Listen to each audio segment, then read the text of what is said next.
Welcome back to another episode of the MacRumors Show. It is October 9th. I'm trying to think ahead here.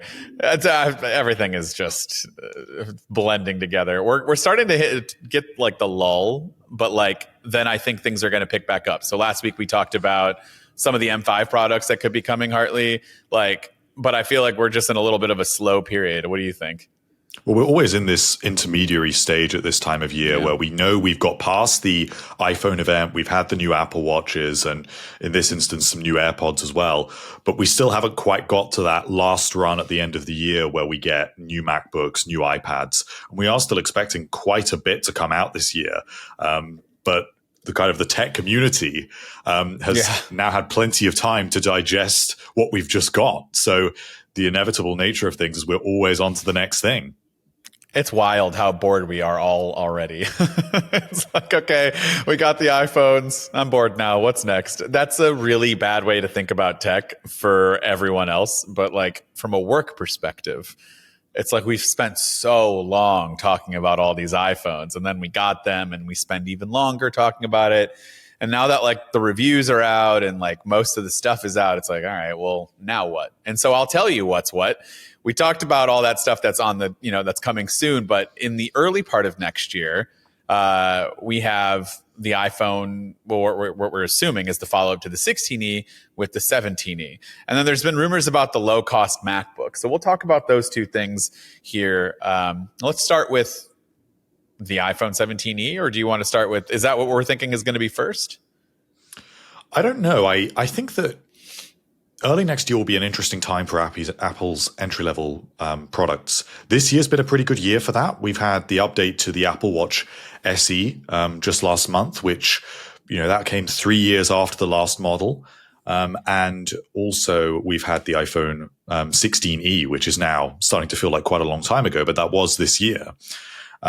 With 3 new products early next year, we are expecting the iPhone 17E, the iPad 12, and now this low-cost MacBook. All of those should arrive in a broadly similar time frame early next year. So it's definitely an interesting time if you're interested in some more affordable Apple devices. Say, in particular, I think the MacBook is the one that will interest a lot of people because there isn't really an option available in that price range. I know that you can get like an M1 MacBook Air from Walmart in the US, and I think that's $699, but that's a pretty old device. The prospect of a new sort of specialized low-cost MacBook, I think will be really interesting to a lot of people. Let's keep diving in on that because I think that's the more interesting thing right now. So with that would come with a mobile chip then. So the A18 Pro, we're not looking at Apple Silicon, correct? Well, the A18 Pro is still an Apple Silicon chip, but it's not a Mac chip. It's not an M chip. Let me rephrase that. So because they're all built upon the same architecture. Yeah. So the A series chips are effectively where Apple debuts its new chip technology generally, and everything kind of trickles down from there. So the A18 is effectively the same as the M4. The M4 is a scaled up version of the A18. And what we've just got last month with the A19 and A19 Pro, that is essentially the M5. But the reason this is interesting with the Mac is when Apple presented these M series chips, they've never actually said what M stands for, but we've all just assumed that means Mac. And that's why it was a big deal when they announced, we're putting an M series chip in the iPad, because it was like, it's a Mac grade chip coming down to this mobile device.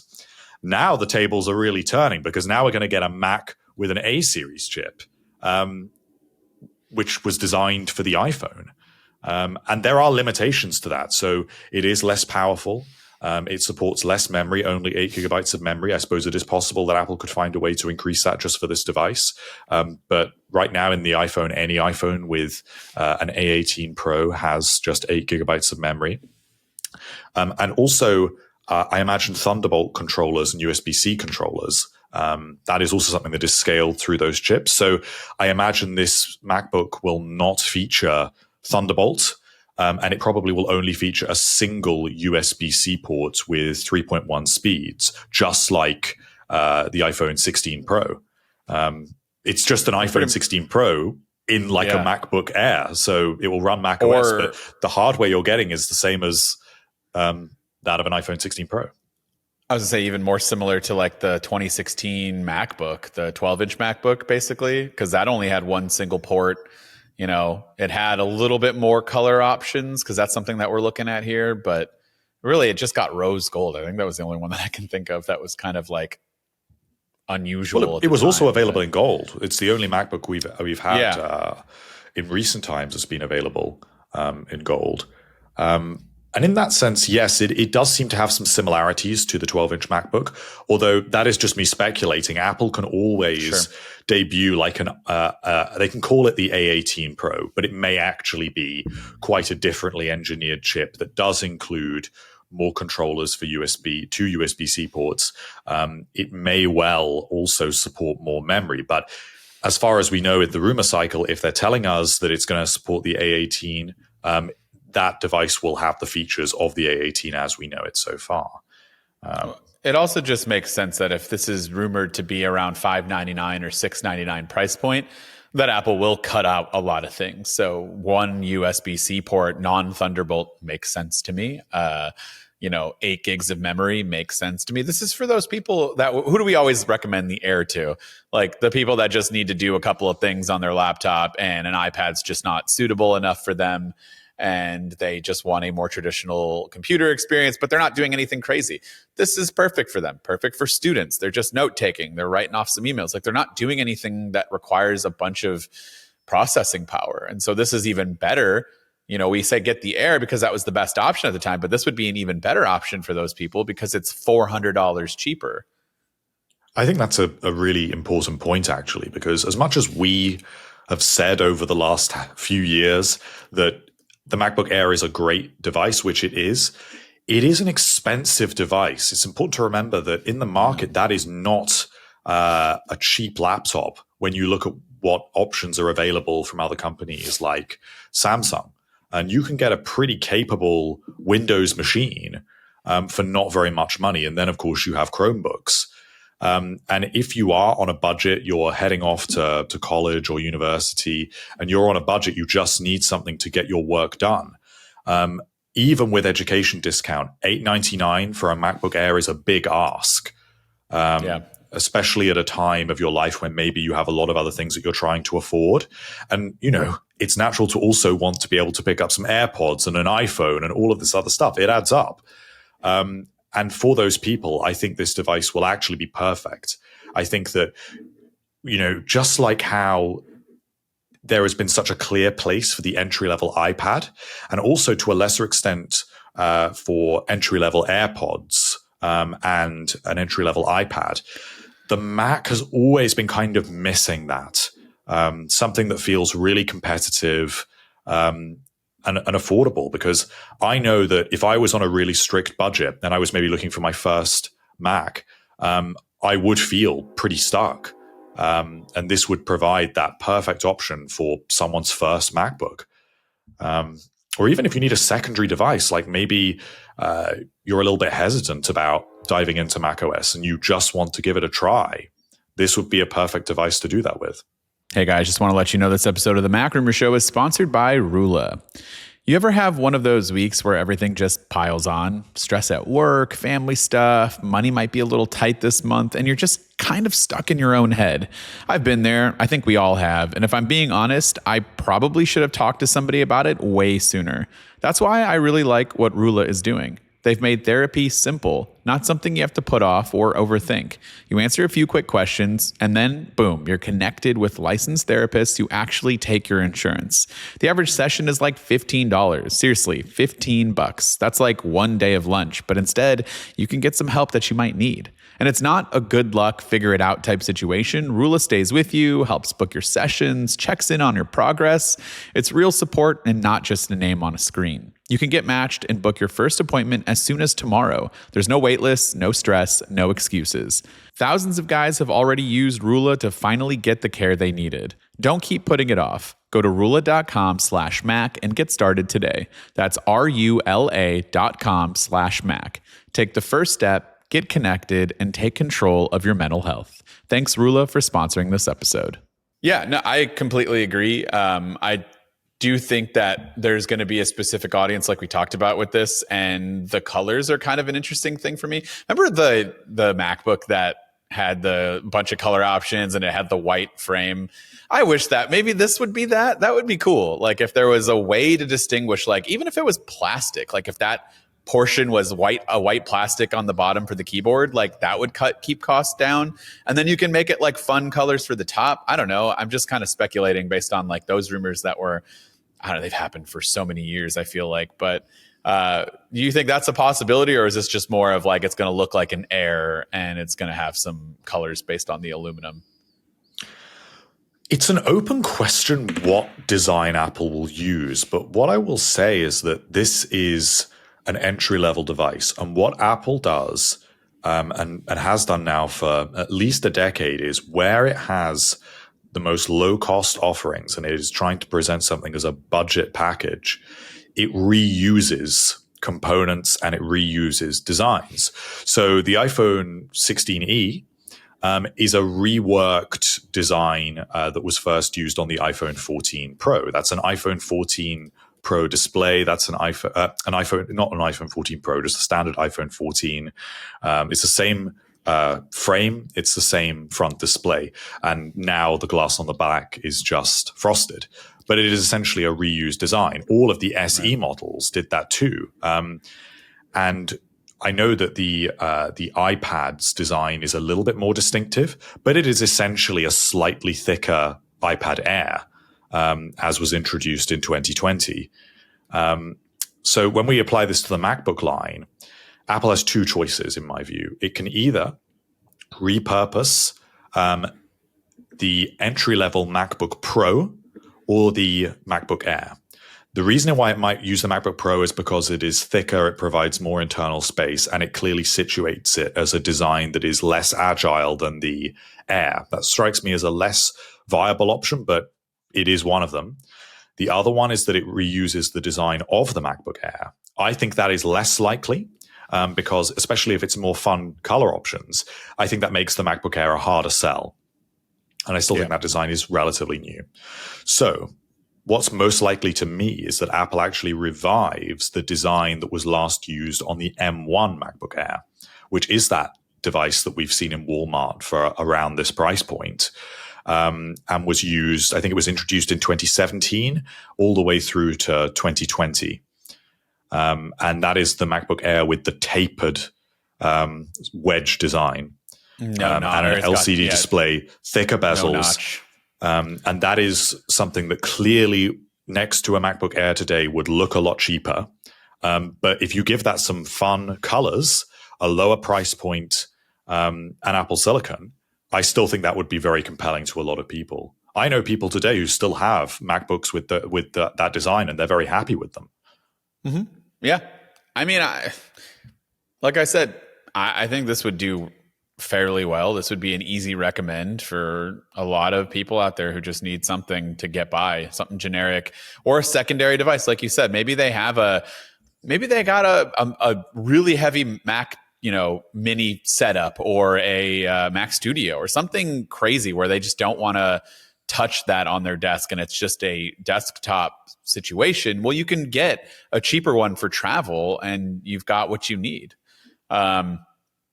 I think that's the right move by Apple. Looking at this list of these three devices that we're going to talk about today, I feel like this could be a nice little mini spring event. Like the springtime is for the budget devices.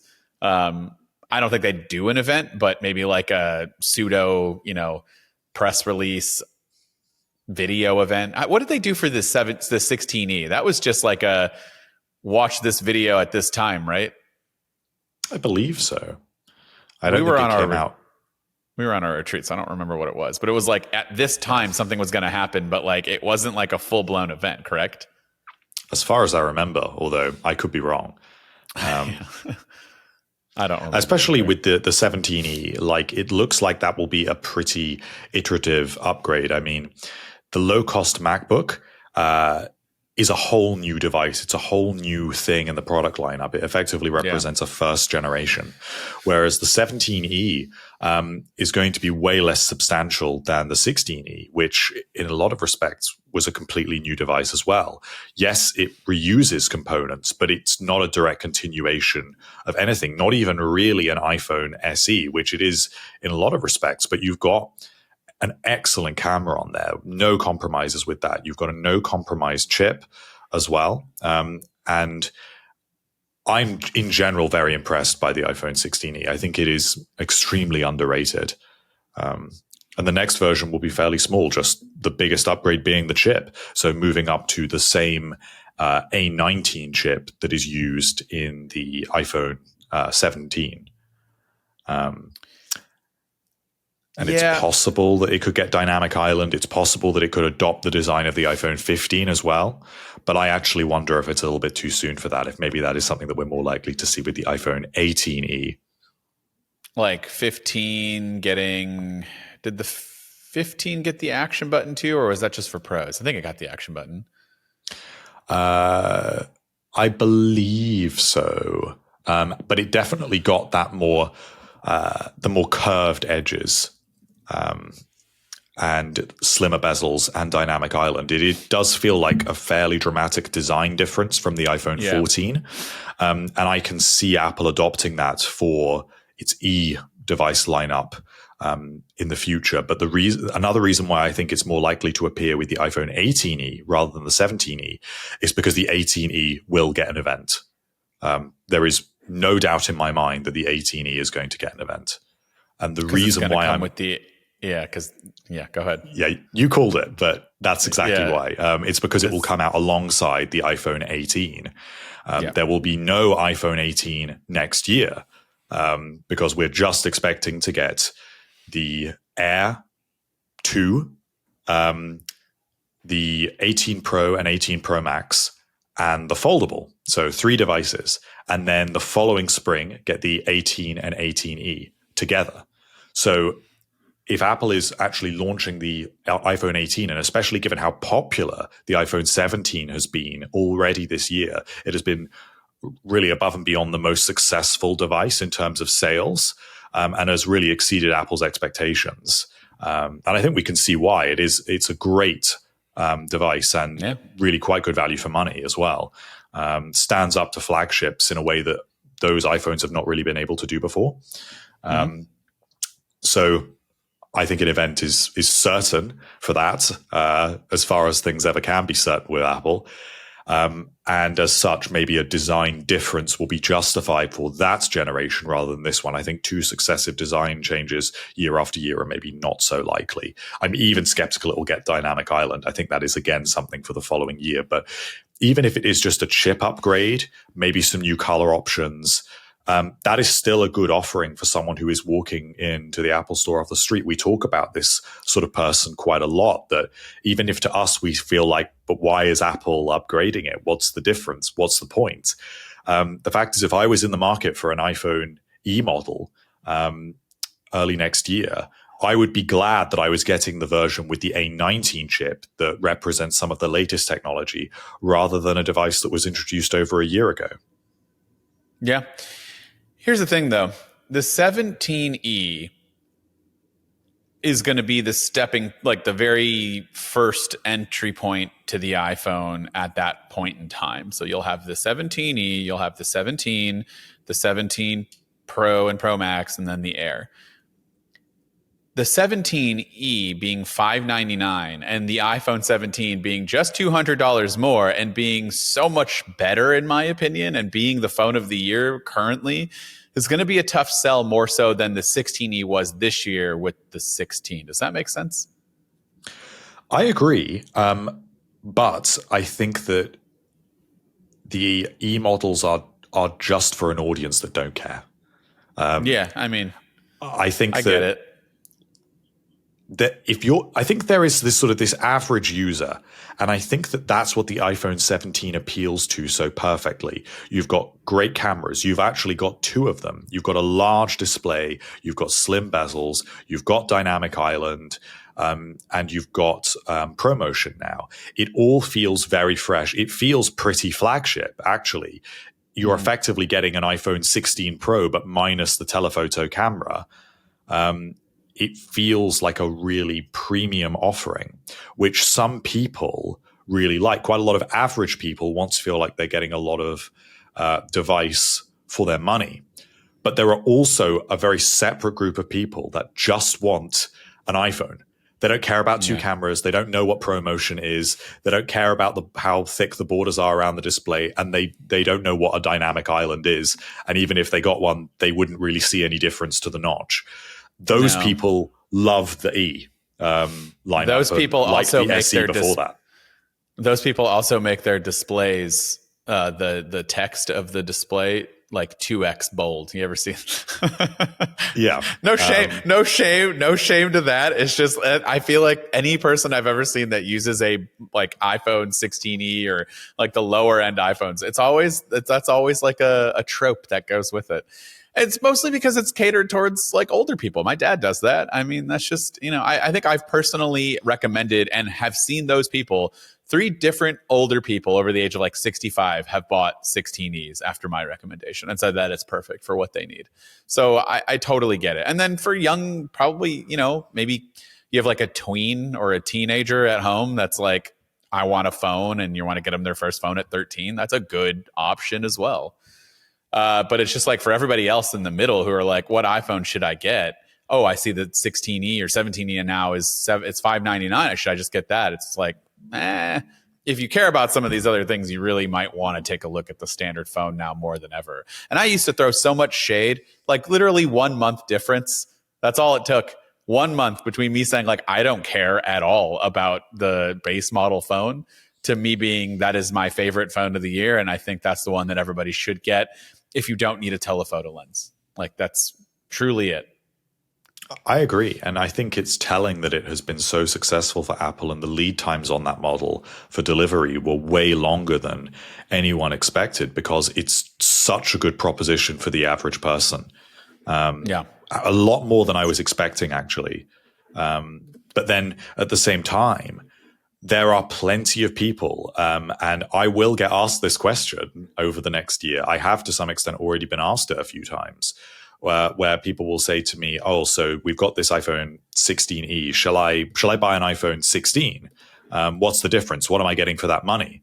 And I say, oh, well, I mean, you get an extra camera, you get dynamic island. And they say, yeah, but does it make phone calls the same? And it does. Like, does it take pictures? Yeah. Does it have a good screen? Yeah, it does. So, like, what are you getting for that money? Only people that care about having just a little bit more of a premium experience, which I think the average iPhone buyer today actually does. And that is why the iPhone 17 will be the most popular iPhone model over the next year. That outshines all of the others. But there definitely is a place for that E model. There's no question. No, sure. I'm not saying don't do it. And I even myself, when I used it, I was like, this is a great phone. I could use this. I think it was more so the size, because I am fully reverting to a Pro, 6.3 inch or less person now. I'm just so into this size. So I think that's what always does it for me. But like once you get a taste of ProMotion and you go back and forth, there is a huge difference. It's really hard to give up. And then having one camera, whatever, it's fine. I've been able to do it with the Air. But then once you get a taste of the new telephoto lens, it's so hard to not have these things. I will tell you, I'm looking at the 17 lead times to get a phone delivered to you. And even for some of the models, you can't even pick them up in stores. And it's shipping at the end of the month for almost all the models, storage configuration, and like 3 out of 5 colors. There's a couple of colors you can get right now in store for pickup, but all of them are not shipping until the end of the month. So that's pretty crazy. When was the last time we've seen this on the base iPhone? I don't think we've ever seen it. Not this level of demand for that device. A month later, basically. It is a very compelling offer. The only thing that I do wonder about it is if it were me and I faced a hard price limit and I could not go for anything more expensive than that device, would I get that, or would I buy a used iPhone 16 Pro? And Yeah. that is one question with that. And for me, I probably would end up going for that because I still love the telephoto. That's the whole reason why I didn't buy an iPhone Air. Sure. But I think next year will be a good year for entry-level devices. I mean, even to come to the iPad 12, that was a little bit of a surprise, I think, in the tech community when the iPad 11 was unveiled and it didn't have Apple Intelligence. It does seem like a little bit of a glaring omission. So finally bringing Apple Intelligence and a more up-to-date chip, which also will have the A18, just like the low-cost MacBook, although not the Pro version of the chip, even though the iPhone 17e will actually abandon an A18 chip and go up to an A19 chip, but we'll ignore that. The iPad will have an A18 and support Apple Intelligence. And then the whole iPad lineup will, which just makes everything way easier. I just want to play this little game with you real quick. What do you think the wait time is for an iPhone Air? Any model, any color, because they're all the exact I don't think same. there is one now. I don't think there is not. A wait. You can get one tomorrow if you order it, or you can go right into the store and get one. That is crazy. Because it really is a good phone. That just shows you that Apple priced themselves out a little bit too much, I think, personally. But or the cameras are really that big of a deal. But I don't know. I think if they would have made it $899, I feel like it would be flying off the shelves just a little bit more. What do you think the Pro is like? Maybe 2 weeks. So the Pro is available, at least in my store. Well, that's weird. The 1 terabyte is not available for any color. But every other option is available to pick up if you want to buy one and have it delivered. It's at the end of the month, like the 17. So that's interesting. Just, weird lead times, but makes sense for the Pros. I would expect that. The 17 is just the one that's shocking. And then real quick, before we wrap up this shorter episode, the iPad 12 is going to be also available at the same time, but that's an A18 chip with Apple Intelligence. Like, I don't know. Does anyone care about that? Do I want to throw shade at that? I use it. I use it quite a bit. I care about it because yeah, I've been considering upgrading some family members' hardware. And I did consider would now be the time to upgrade to an iPad 11. And I decided not to. And that was because of Apple Intelligence, which I know seems pretty crazy when Apple Intelligence is not a fantastic offering right now. But you keep iPads for so long. And especially if you're not in the tech community, if I'm just buying this for family members, they might have that iPad for 7 years. So do I want something that is going to support next generation AI features? Absolutely, because that may be absolutely integral going forward. And even little things like, say, one of the members of my family has an iPhone 16e and an iPad Air 3. So it's definitely time to upgrade that iPad. But they really like Genmoji, and they also like notification summaries. So if I get them a new iPad that doesn't have those features, that will be a little bit confusing and not great going forward. So even though they don't care about tech, that was an occasion when I thought, actually, it's definitely appropriate to hold off for a year and wait until this is on Apple Intelligence. And although it may not be the most exciting device, the fact that I have come to that conclusion for my family means I probably am not the only one. And plenty of other people must be thinking that it needs to have that support going forward. I mean, we are expecting this really big upgrade to Siri. If that really does take off, if it does do everything that we need it to do, and a year from now, 2 years from now, Siri is incredibly powerful, of course you want an iPad that supports that. What's more likely to happen? People who are not in the tech community upgrade their iPad every 2 years, or Siri gets a lot better. Siri is more likely to get a lot better. So I'm happy to wait for that one. I think this is like a kind of a 17 thing. Like, I throw shade at it because it's not the most exciting iPad, but it is the most useful one in my household. All of my kids get the base model like iPads. I just kind of swap those out when theirs is starting to get a little too old. And I actually use the most recent base model here. It's strictly for a teleprompter and some things that I need to do around the studio, but like it is very useful. It is a very good iPad. It's just, going to get the least amount of flashy features, but it is perfect for the everyday person in the house, the family, definitely kids, if you don't want to get them a mini. Because and it's very affordable. It's affordable, and the mini is more expensive. The one thing that the children can hold easily is the one that costs more. It doesn't make any sense, and they don't care. They just want an iPad that works. So I'm fine with it. All right. Well, that is kind of like a look into the potential spring preview, of what's going to go on in early 2026. Would love to hear from everyone what you think and what your thoughts are on these budget devices. Yeah, that's pretty much it. And we'll catch everybody in the next episode.